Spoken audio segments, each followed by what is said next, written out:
Salve, salve palestrinos e palestrinas, aqui é o Celo Parmeirense. Estou aqui para mais um vídeo e eu vou logo pedindo para você se inscreva no canal, deixe o seu like e já deixe o seu comentário aí o que você achou desse vídeo. Então assista até o final e bora pro vídeo. Bom, Campeonato Paulista já superado, perdemos aí pro Corinthians, parabéns. Mas apesar de superado, é incrível quando a gente olha que o Corinthians perdeu para o Huracan na Sul-Americana, em casa. O Huracan fez 2 gols e o Palmeiras não teve a capacidade de fazer nenhum, tanto em casa quanto lá no Entulhão. Apesar de superado, a gente olha como que esse time não conseguiu ganhar do Corinthians, porque de verdade, o Corinthians não é um time bom. Eu vou recapitular rapidinho. Ano passado, na arrancada heróica, sei lá, arrancada heróica só o Palmeiras, mas naquela arrancada que salvou do rebaixamento, eles jogaram acho que 9 jogos. Apenas o Palmeiras era um time bom e que passava por um momento muito ruim. E eles ganharam. Outro time, não lembro se foi o Fortaleza, mas não, acho que foi o Bahia. Dos 9, 7 brigavam contra o rebaixamento. 7. Ou seja, eles ganharam, eles foram melhores, obviamente, mas eram times do rebaixamento. Jogaram o Paulista para ganhar, né? Leões de Paulistinha. Jogaram para ganhar e ganharam, enfim, beleza. Mas a do espanhol, esquece. E o Palmeiras estreia hoje na Libertadores contra o Sporting Cristal, lá em Lima, no Peru. A gente já sabe que o Cerro Porteño ganhou do Bolívar 4-2, então é importante o Palmeiras começar já com uma vitória fora de casa, porque o Bolívar, apesar da derrota, eu acho que é o time que vai brigar ali pela segunda colocação do grupo. O Palmeiras deve se classificar com tranquilidade, mas não pode errar, não pode dar margem para erro. O Abel Ferreira tem que modificar esse jeito do Palmeiras jogar. E para essa partida a gente vai ter alguns desfalques, né? Marcos Rocha continua lesionado, o Veiga se lesionou contra o Botafogo. O Veiga já precisaria de uma reserva ali para botar a cabeça no lugar. Então, aproveitar, já está lesionado, vai ter alguma alteração ali. E o Gustavo Gomes está voltando. Maurício ainda não voltou, está em transição. Paulinho também ainda não voltou. E então, para esse jogo, eu acho que algumas modificações têm que ser feitas. Para mim, vou colocar aqui a escalaçãozinha que eu montei aqui na tela. Então, assim, para mim, eu entraria com o Everton no gol, obviamente. Na lateral direita, eu entraria com o Giai, que entrou contra o Botafogo, fez uma partida boa. O Mike não vem vindo bem, então eu entraria com o Giai. Na zaga, eu entraria com Murilo e Naves. O Naves vai para o jogo, o Naves ainda não foi negociado. O Naves estava infeliz, estava, não sei qual é a situação dele, mas o Naves ele é um ótimo zagueiro, ele tem uma ótima saída de bola, tem um bom passe, visão de jogo, então eu entraria com ele, deixaria Mikael e Bruno Fux para jogar o Campeonato Brasileiro, que é um campeonato longo, contra os times menores ali, e deixaria quem conhece já o Palmeiras, quem já jogou a Libertadores. Então eu colocaria Murilo e Naves na zaga. Na lateral esquerda, Piquerez, obviamente. E apesar da relação passada contra o Botafogo, eu gostei da nova forma de jogar ali com o Rios e o Lucas Evangelista, mas eu acho que Libertadores não dá pra gente começar desse jeito, porque apesar do Sporting Cristal não seja um time, aquelas coisas, né? Eu acho que o Palmeiras tem que entrar com aquele volante mais de pegada, de marcação. Aníbal Moreno não vai pro jogo, então eu iria de Emiliano Martinez. Não acho que vai acontecer isso, mas pra mim eu entraria com o Lucas Evangelista.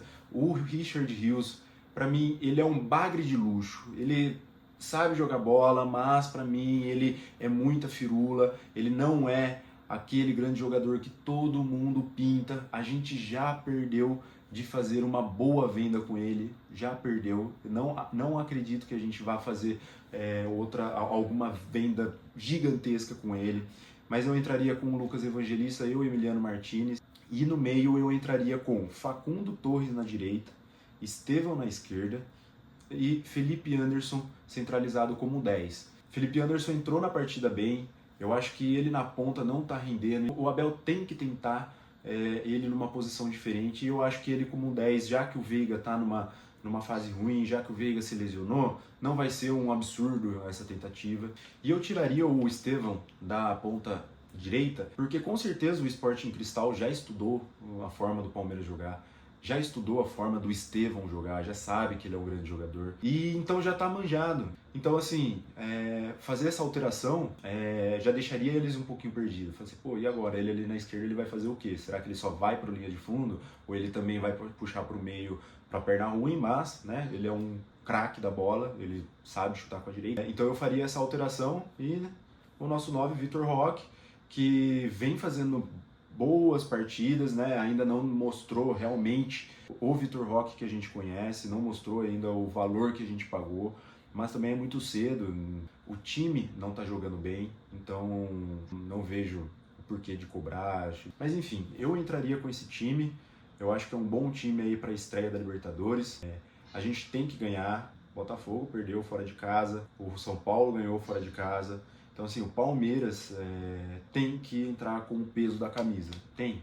A fase tá ruim? A fase tá ruim. Mas tem que entrar com tudo. E não pode vacilar. Tem que entrar para ganhar, ser o time brasileiro mais tradicional da Libertadores, que é. Tem que fazer valer ser o elenco mais caro da América do Sul. Bom, e mais uma vez, a FIFA certificou o gramado do Allianz Parque. Então, para os mimizentos, os chorões de plantão, vá reclamar na FIFA. A FIFA, que vocês tanto falam, né? Autorizou, deu lá o selo de padrão de qualidade. É um gramado de qualidade, queira ou não, é um gramado de qualidade, onde a bola vai rolar, os jogadores não vão se machucar lá por conta do gramado sintético. Desculpa, mas não tem comprovação. Atura ou surta. Então o negócio aceita, só aceita. Joga lá no gramado sintético, a FIFA autorizou, a FIFA dá esse aval aos times para ter um gramado de qualidade, um futebol de qualidade. Aí você vai lá contra os outros times, você vai ver, nessa própria Libertadores vai ter um monte de gramado horrível e vão reclamar. Mas quando vir no Allianz, não vão reclamar. Porque o jogo vai rolar, a bola vai rolar. Então é isso. Sobre o Campeonato Brasileiro que começou aí, né? Palmeiras 0, Botafogo 0. Já passou uns dias aí do jogo, mas vou falar aqui um pouquinho. Mais um jogo horrendo. Eu já perdi todo o meu vocabulário para descrever os jogos do Palmeiras. Mas mais um jogo assim, muito abaixo, muito abaixo. E a gente tem duas visões após perder um título do Campeonato Paulista para o seu maior rival. De que as coisas vão mudar ou que as coisas vão continuar, certo? Nós como torcedores, a gente acredita, não, perdemos o título, beleza, agora vai mudar a chavinha, Campeonato Brasileiro, o Palmeiras vai mudar essa forma de jogar, vai entrar com tudo, mas não foi isso que aconteceu. Foi a segunda visão.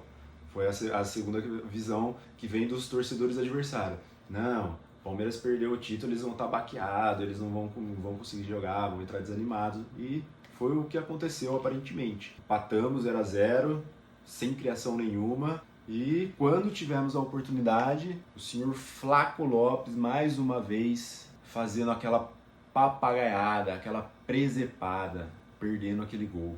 Um atacante, um 9, principalmente um 9 reserva, que teve boas atuações ano passado, fez alguns gols, e agora com a contratação do Vitor Roque, ele tem que aproveitar as oportunidades. Ele não pode perder gols assim. E são oportunidades assim que coloca a gente com 3 pontos na estreia do Brasileirão. São gols assim que tira um pouquinho daquela zica, né, do Palmeiras. Então assim, não pode. E engraçado, continuando no jogo do Botafogo, após o jogo, a coletiva do Abel, que já se desculpou, mas cara, falar o que ele falou é inaceitável, cara, inaceitável. Tudo que a torcida já fez, a gente reconhece tudo que ele já fez. E ele nunca foi cobrado de verdade. E agora ele está sendo cobrado e ele não está gostando. Eu sei que ele já cansou do futebol brasileiro, já cansou de apanhar tanto aqui, já xenofobia, mas tudo ele reclama, ou é calendário, ou é gramado, ou é torcida, e quer vir ensinar como a torcida deve torcer e pediu a desculpa pela assessoria. Não é uma desculpa do Abel, obviamente ali... Tudo bem, ele deve ter reconhecido, mas ali, ó, Abel, fez isso, melhor você fazer uma postagem ali. Então é uma desculpa assessorada. Então, o Palmeiras nunca vai deixar de ser apoiado pela torcida. Mas a torcida do Palmeiras é assim mesmo. é amendoim, é corneteira. E a gente vai continuar cobrando enquanto o time não jogar. Por quê? Porque é um investimento muito alto. A gente paga caro no ingresso, a gente paga caro no sócio-avante, a gente tem uma presidente que humilha o torcedor. Eu concordo com muitas coisas. Ela é uma boa gestora, com todo esse acontecimento do Luigi, do racismo, ela indo contra a Conmebol, diversas coisas do passado também, eu concordo com ela, mas ela não entende de futebol e ela não é palmeirense. Ela não é palmeirense, ela é simplesmente uma gestora presidente de um clube de futebol. E parece que o Abel se acomunou a ela, porque em 2022 foi acho que o último ano que o Palmeiras jogou bem. Fomos eliminados da Libertadores para o Atlético Paranaense, onde a gente foi assaltados. A gente foi assaltado naquele jogo. A partir dali, o Palmeiras deixou de jogar de futebol. E foi o ano que a Leila assumiu, no início de 2022. E foi ali depois que começaram as insinuações do Abel de como a torcida deve torcer. Foi ali que começou todas as reclamações ferrenhas, onde o Palmeiras começou a jogar mal, onde ele se isenta de qualquer culpa. O time não joga, beleza, são 11 homens jogando dentro do campo, mas é ele que treina. A gente já viu ele tirar leite de pedra de um time muito pior, ele tirou tudo que o Rony podia tirar. Tudo bem, a gente está em ano de reformulação, mas isso não é desculpa. A gente tem um elenco mais caro da América do Sul. Esse time tem que jogar. As contratações que o Palmeiras fez foi pedido dele. Ele pediu um 9, o 9 tá aí. Ele pediu um evangelista, o evangelista tá aí. Ele pediu um zagueiro canhoto, o zagueiro canhoto tá aí. Pediu o Paulinho, que ele falou que é o jogador. Tudo bem, não estreou, mas quando estrear eu quero ver o que ele vai fazer. Ele tem o Felipe Anderson, que fez 200 jogos seguidos lá na Lazio. Quase foi contratado pela Juventus. A Lazio queria a renovação. E o Palmeiras conseguiu tirar ele da Lazio e ele não consegue jogar com o Abel Ferreira. Então, assim, o Abel Ferreira tem que começar a olhar para o seu trabalho e reconhecer. É simplesmente reconhecer que não tá conseguindo fazer um bom trabalho. É o Rafael Veiga que perde o pênalti, sim, mas é ele que faz esse time só cruzar a bola, só atacar no Estevão. Tem que mudar. E ele tem que mudar com ele, no reconhecimento. Parar de se isentar da culpa e ficar atacando culpa em terceiros. Então, eu espero muito que a partir de agora, nesse jogo da Libertadores, o Palmeiras mude de postura.